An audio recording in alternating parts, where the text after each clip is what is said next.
ਸਤਨਾਮ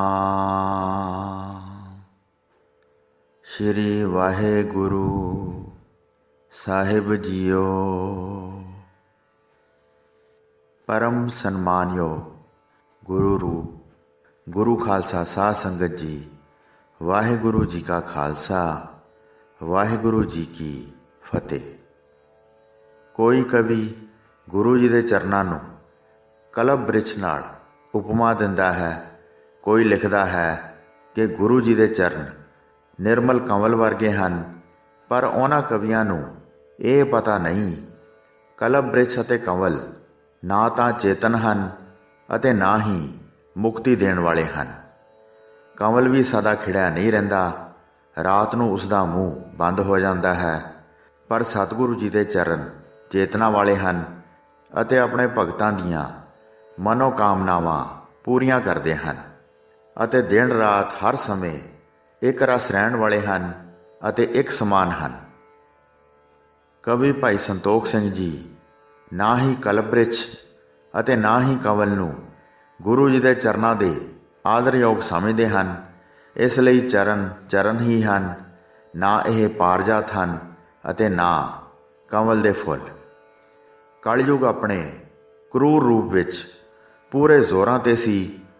पाप ने बहुत भयानक रूप धारण कर लिया सी, भाव बहुत वध गया सी। काल पै जाना आदि दुर्घटनावां आम ही वापर रहीआं सन। मलेशां दी हुकूमत वध रही सी, मुहम्मद दा पंथ बहुत वध रहा सी। पाप रूप मलेश गरीब प्रजा ते जुल्म कर रहे सन। गऊ गरीब अन्यायी मौते मारे जा रहे सन। मौत दे फरिश्ते खोटी चाल चल रहे सन। राजे भैड़ी बुद्धि वाले अते मैले हो गए सन। लोकां नूं शुभ काम करन तों रोक दिता गया सी। मंत्री लंपट अते विभचारी हो गए सन। टेढ़े मन वाले भैड़े कर्म कर रहे सन। खोटी बुद्ध, दुष्टता, जूएबाजी, बखीली, दुख, संताप, यह सारे सिंह का राक्षणी दे पुत्र राहू समान हो गए अते धर्म पूर्णमाशी दा चंद्रमा हो गया। राजे किसी की फरियाद नहीं सी सुनते। काजी लोग रिश्वत लैके झूठे नूं सच्चा बना दिंदे सन अते सच्चे नूं न्याय देण दा नां नहीं सी लैंदे। थां थां मलेशां दी बोली दा बोलबाला हो गया सी। आपो अपना धर्म सब मनुखां ने छड्ड दिता। पुण्य कर्म कमज़ोर हो गए अते पाप कर्म तकड़े हो गए। गरीब अते कमज़ोर वेख के धन खो लैंदे सन। पराए काम करन वाले दा नाश ही हुंदा है। जिवें पटसण अपना आप कटा के रस्से का रूप हो के दूजे नूं बन्नण दे काम आके दुखदाई हुंदी है। पराया धन, पराई निंदिया अते पराई इस्त्री लई दिन रात तन मन नाल प्रेम की धारा चलदी सी। जंगम जिहड़े टलियां खड़का के मंगण वाले हुंदे हन, सरेवरे अते दिगंबर जिहड़े जैनियां दे दो भेद हैं, आपस ਵਿੱਚ बहुत झगड़ा करते सन। 6 मत वाहिगुरु के नाम बगैर बाद ਵਿੱਚ खराब ਹੁੰਦੇ ਸਨ। जोगियां ਦੇ 12 पंथ बने सन, पर प्रभु की भगती बगैर ਉਹ मालक तो विछड़े हुए सन।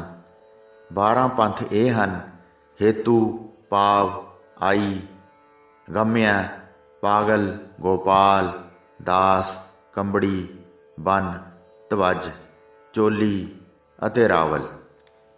शास्त्रां बारे ब्राह्मण झगड़ते रहंदे सन, आपस ਵਿੱਚ बहुत फसाद करते सन। सिर मुना के कई सन्यासी बन गए सन, पर हर वेले दिल, धन अते इस्त्री पिछे भटकते रहंदे सन। कई अतीत हो के अपने आप नूं बैरागी कहाउंदे सन, पर उन्हां दा मन गृहस्थियां तो भी वध तृष्णा की अग विच सड़दा सी। पंडित पहरेदार चोरी करते सन, फिर घर की रखवाली कौन करे। राजे प्रजा की रखिया लई वाड़ हुंदे हन, पर वाड़ बने राजे ही प्रजा नूं बुरी तरह खा रहे सन। पापां दा धरती उत्ते बहुत भार पै गया सी। धर्म हौसला नहीं धारण करदा सी। जगत विच कोई प्रेम भाव नहीं सी। धरती भै नाल ਭੈਭੀਤ ਹੋ ਗਈ ਸੀ। ਧਰਤੀ ਨੇ ਬੜੀ ਅਧੀਨਤਾ ਨਾਲ ਬੇਨਤੀ ਕਰਦੇ ਹੋਏ ਏਕ ਓਂਕਾਰ ਪਰਮਾਤਮਾ ਦੀ ਆਰਾਧਨਾ ਕੀਤੀ। ਧਰਤੀ ਨੇ ਕਿਹਾ, ਹੇ ਪਰਮੇਸ਼ਰ ਪ੍ਰਭੂ, ਤੁਸੀਂ ਅਨਾਦ ਹੋ। ਤੁਸੀਂ ਸੰਸਾਰ ਦੀ ਵੱਡੀ ਤੋਂ ਵੱਡੀ ਤਾਕਤ ਨਾਲੋਂ ਵੀ ਵੱਡੇ ਹੋ ਅਤੇ ਸਨਾਤਨ ਹੋ। ਹੇ ਦੀਨਾਂ ਦੇ ਪਿਆਰੇ ਪ੍ਰਭੂ, ਤੁਸੀਂ ਸਦਾ ਦੀਨਾਂ 'ਤੇ ਦਇਆ ਕਰਦੇ ਹੋ। ਹੇ ਦੀਨਾਂ ਦੇ ਸੁਆਮੀ, ਤੁਸੀਂ ਗੁਪਤ ਅਤੇ ਪ੍ਰਤਿਪਾਲਕ ਹੋ। ਤੁਸੀਂ ਬੁਢਾਪੇ ਤੋਂ ਰਹਿਤ, ਮੌਤ ਤੋਂ ਰਹਿਤ, ਕਥਨ ਤੋਂ ਪਰੇ, ਭੇਖ ਰਹਿਤ, ਡਰ ਰਹਿਤ, ਮਾਇਆ ਤੋਂ ਰਹਿਤ ਅਤੇ ਲੇਖੇ ਤੋਂ ਰਹਿਤ ਹੋ। ਕਲਯੁਗ ਦੇ ਸਮੇਂ ਪਾਪ ਫੈਲ ਗਏ ਹਨ। ਹੁਣ ਮੈਥੋਂ ਭਾਰ ਸੰਭਾਲਿਆ ਨਹੀਂ ਜਾਂਦਾ। ਹੁਣ ਬਹੁਤ ਔਖਾ ਅਤੇ ਦੁਖਦਾਇਕ ਸਮਾਂ ਆ ਗਿਆ ਹੈ। ਹੁਣ ਪ੍ਰਭੂ ਜੀ, ਤੁਹਾਡੇ ਆਸਰੇ ਤੋਂ ਬਗੈਰ ਮੈਂ ਜੀਵਤ ਨਹੀਂ ਰਹਿ ਸਕਦੀ। ਸਤਯੁਗ ਵਿੱਚ 4 ਪੈਰ ਸਨ, ਤ੍ਰੇਤੇ ਵਿੱਚ 3 ਰਹਿ ਗਏ, ਦੁਆਪਰ ਵਿੱਚ 2 ਰਹਿ ਗਏ ਅਤੇ ਕਲਯੁਗ ਵਿੱਚ ਕੇਵਲ 1 ਪੈਰ 'ਤੇ ਹੀ ਟਿਕੀ ਹੋਈ ਹਾਂ। ਕਲਯੁਗ ਦਾ ਸਮਾਂ ਪਾਪ ਰੂਪ ਹੈ। ਇਸ ਕਰਕੇ ਮੇਰੇ ਉੱਪਰ ਬਹੁਤ ਭਾਰ ਪਿਆ ਹੈ। ਮੈਥੋਂ ਹੁਣ 1 ਪੈਰ 'ਤੇ ਟਿਕਿਆ ਨਹੀਂ ਜਾਂਦਾ। ਤੇਰੇ ਆਸਰੇ ਤੋਂ ਬਗੈਰ ਮੈਂ ਹੁਣ ਥਿਰ ਨਹੀਂ ਰਹਿ ਸਕਦੀ। ਹੇ ਏਕ ਓਂਕਾਰ ਵਾਹਿਗੁਰੂ, ਮੇਰੀ ਬੇਨਤੀ ਸੁਣ ਲਵੋ। ਥਿਰ ਹੋਣ ਵਾਸਤੇ ਮੈਨੂੰ ਆਸਰਾ ਦਿਓ। ਜੋਤੀ ਸਰੂਪ ਵਾਹਿਗੁਰੂ ਨੇ ਧਰਤੀ ਦੀ ਦੁੱਖ ਭਰੀ ਫਰਿਆਦ ਸੁਣੀ। ਸੁੱਖਾਂ ਦੇ ਦਾਤੇ ਨੇ ਧਰਤੀ ਦੀ ਪੁਕਾਰ ਸੁਣ ਕੇ ਸੋਚ ਵਿਚਾਰ ਕੀਤੀ। ਵਾਹਿਗੁਰੂ ਜੀ ਸੋਚਣ ਲੱਗੇ, ਇਸ ਕਾਰਜ ਵਾਸਤੇ ਮੈਂ ਬਹੁਤ ਪੈਗੰਬਰ ਭੇਜੇ ਹਨ, ਪਰ ਉਹ ਧਰਤੀ ਉੱਤੇ ਜਾ ਕੇ ਆਪਣਾ ਹੀ ਪੰਥ ਚਲਾ ਲੈਂਦੇ ਹਨ। ਉਹ ਇਹ ਭੁੱਲ ਹੀ ਜਾਂਦੇ ਹਨ ਕਿ ਮੈਂ ਉਹਨਾਂ ਨੂੰ ਕਿਸ ਕਾਰਜ ਵਾਸਤੇ ਭੇਜਿਆ ਹੈ। ਸਾਰੇ ਆਪਣਾ ਆਪਣਾ ਮਤ ਚਲਾ ਲੈਂਦੇ ਹਨ। ਕਿਸੇ ਨੇ ਵੀ ਨਾਮ ਦੀ ਮਹਿਮਾ ਦਾ ਪ੍ਰਚਾਰ ਨਹੀਂ ਕੀਤਾ ਅਤੇ ਪ੍ਰੇਮ ਪਿਆਰ ਦੀ ਰੀਤ ਨਹੀਂ ਚਲਾਈ। ਇੰਜ ਵਿਚਾਰ ਕੇ ਜਗਤ ਦੇ ਕਾਰਨ ਵਾਹਿਗੁਰੂ ਜੀ ਬੋਲੇ, ਧਰਤੀ ਨੂੰ ਮੈਂ ਆਸਰਾ ਦਿਆਂਗਾ ਤੇ ਉਹ ਆਸਰੇ ਵਾਲੀ ਹੋਵੇਗੀ।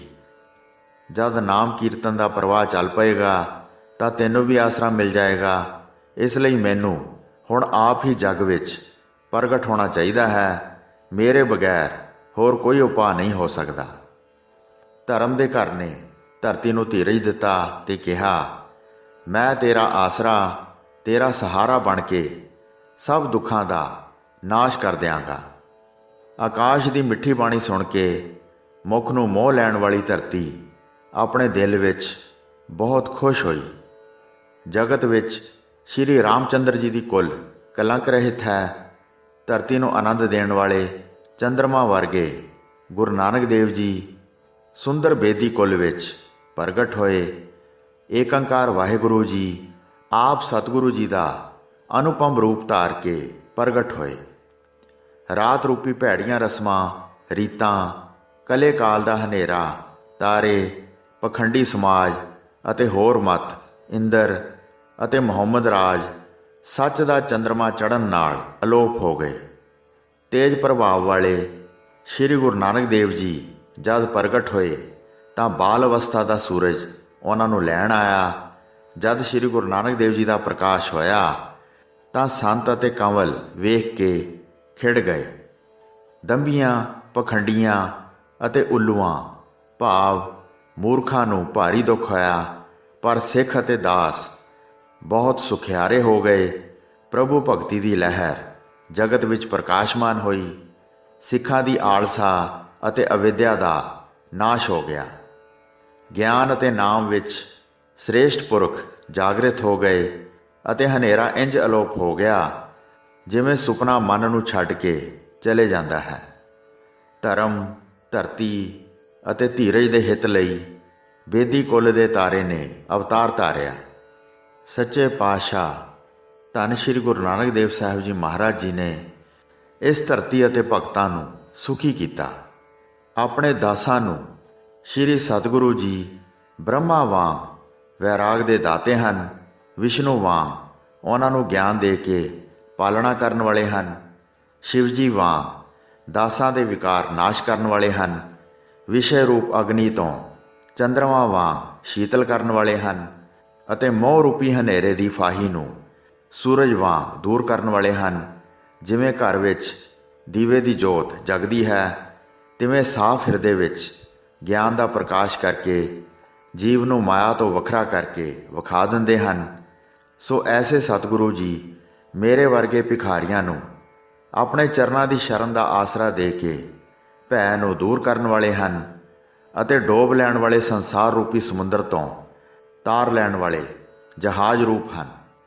ਜਦ ਗੁਰੂ ਜੀ ਦੀ ਕਿਰਪਾ ਹੋ ਜਾਂਦੀ ਹੈ ਤਾਂ ਆਤਮ ਗਿਆਨ ਦੀ ਪ੍ਰਾਪਤੀ ਹੋ ਜਾਂਦੀ ਹੈ ਅਤੇ ਮਨੁੱਖ ਉੱਚੀ ਪਦਵੀ ਪਾਉਂਦਾ ਹੈ। ਸ੍ਰੀ ਗੁਰੂ ਨਾਨਕ ਦੇਵ ਜੀ ਦੁੱਖਾਂ ਨੂੰ ਹਰਨ ਵਾਲੇ ਗੁਰੂ ਹੋਏ ਹਨ। ਉਹਨਾਂ ਨੇ ਸਾਰੀ ਦੁਨੀਆ ਨੂੰ ਸੱਚ ਦਾ ਉਪਦੇਸ਼ ਸੁਣਾਇਆ ਹੈ। ਸ੍ਰੀ ਗੁਰੂ ਨਾਨਕ ਦੇਵ ਜੀ 4 ਪਦਾਰਥਾਂ ਧਰਮ, ਅਰਥ, ਕਾਮ ਅਤੇ ਮੋਖ ਦੀ ਦਾਤ ਬਖਸ਼ਣ ਵਾਲੇ ਹਨ, ਵਿਚਾਰ ਦਾ ਮੂਲ ਹਨ ਅਤੇ ਗਿਆਨ ਦਾ ਵਰ ਦੇਣ ਵਾਲੇ ਉਦਾਰਤਾ ਦਾ ਸਰੂਪ ਹਨ। ਮਿੱਤਰ ਪਿਆਰਿਆਂ ਵਾਂਗ ਵੱਡੇ ਉਪਕਾਰੀ ਹਨ ਅਤੇ ਸਦਾ ਸੁੱਖ ਦੀ ਦਾਤ ਦੇਣ ਵਾਲੇ ਹਨ ਅਤੇ ਹਿਰਦੇ ਵਿੱਚ ਵਸ ਜਾਂਦੇ ਹਨ। ਮਨੁੱਖਾਂ ਨੂੰ ਉਹ ਅਗਿਆਨ ਰੂਪ ਹਨੇਰੇ ਤੋਂ ਪਾਰ ਕਰ ਦਿੰਦੇ ਹਨ। ਸਾਰੇ ਪਾਪਾਂ ਤੋਂ, ਕਲਯੁਗ ਦੇ ਪ੍ਰਭਾਵ ਤੋਂ ਅਤੇ ਜਮਾਂ ਦੀ ਫਾਹੀ ਤੋਂ ਤੁਰੰਤ ਛੁਟਕਾਰਾ ਦਿਵਾ ਦਿੰਦੇ ਹਨ। ਦਾਸ ਗੁਰੂ ਜੀ ਦੇ ਦੋਵਾਂ ਚਰਨਾਂ ਉੱਤੇ ਧਰਤੀ 'ਤੇ ਮੱਥਾ ਟੇਕ ਕੇ ਨਮਸਕਾਰ ਕਰਦਾ ਹੈ। ਵਾਹਿਗੁਰੂ ਜੀ ਕਾ ਖਾਲਸਾ, ਵਾਹਿਗੁਰੂ ਜੀ ਕੀ ਫਤਿਹ।